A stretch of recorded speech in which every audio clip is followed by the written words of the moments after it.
Shamos. These guys are really hard to judge, really hard to breed. They're not like any other chicken out there. So the most important thing is for them to be vertical. The station should be as vertical as possible. So legs straight up into the body, and then the head going straight up above that.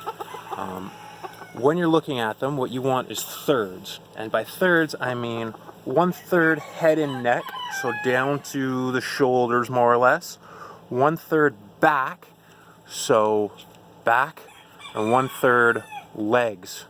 So those three measurements should be the same. It's not right up the front thirds, because then you're going to end up with, you're going to be picking birds with short legs and necks and overly sized bodies. What's important is a really compact, tight body. When you see the bird from behind, what you're looking for is shoulders to be the widest part on the bird, and you want there to be 5 distinct lines, 1, 2, 3, 4, 5, right across. So this guy could be a little bit stronger in his, they call it the 5 hills, so his could be a little bit stronger, but it's not too bad. His coloring is pretty good.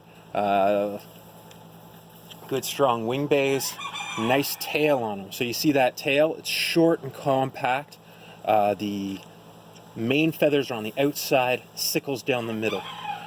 His shoulders are not wide enough, so you can see that he's widest about halfway down his body as opposed to right at the top, and he needs a little bit more color in his bows and his shoulders and down the middle of his back. So this is a very good Shamo, but there's always room for improvement. What's really nice about him is his thirds and his station, which is the key parts to this breed. They require split wing, but it's either there or it's not. It's not a big deal. Don't focus on it.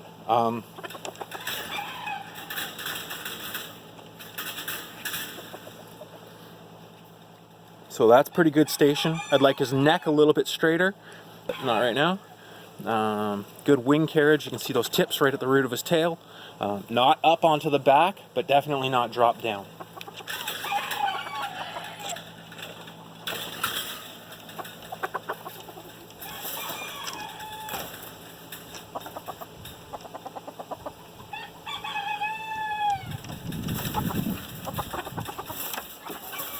Okay.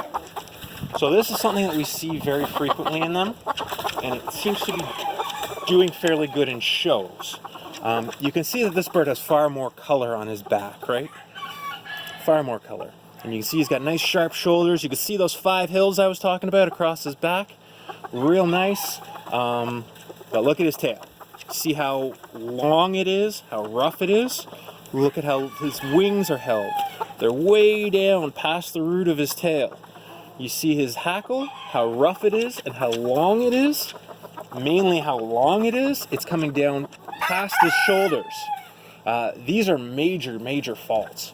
A coe should have very tight, very compact feathers.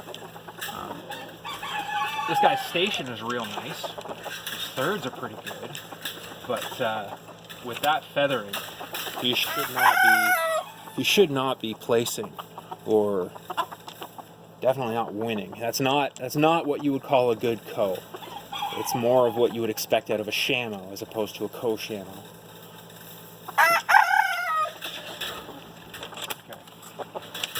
Next one.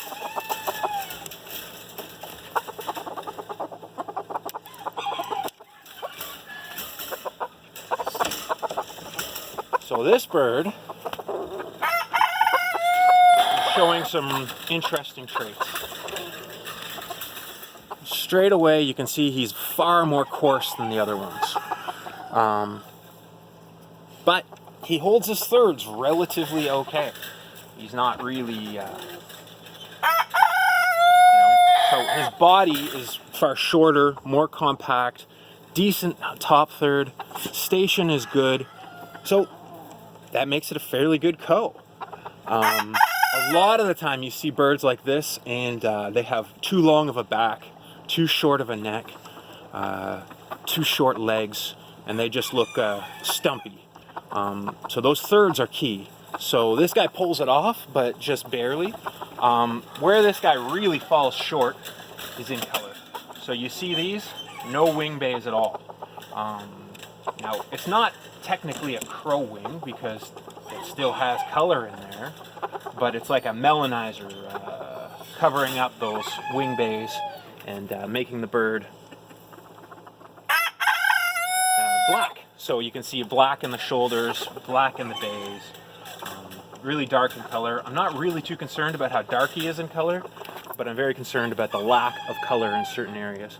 You can see he's got those 5 hills really nice across the back, but his wing butts could be a little bit more sharp. Just a completely different style of coe, but still a pretty nice coe. Much better than the one before, which was on color. This off-color bird is still, in my mind, still a better coe.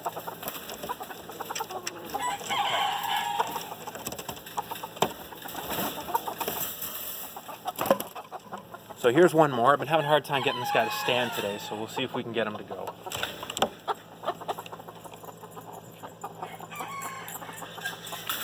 So he is real nice. You can see that tail. It's beautiful. But if I can't get him to stand, he's not going to be much good to us. For the video, at least.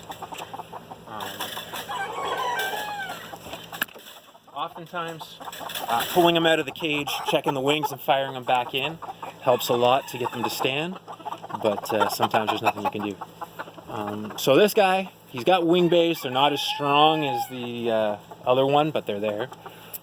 His bows, there's color in them, but they're not that intense.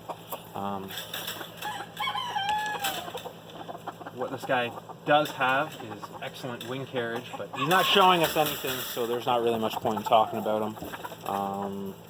That's the one thing with these guys. If they don't show, you can't put them up. How can you judge a bird if you can't judge its thirds and its station?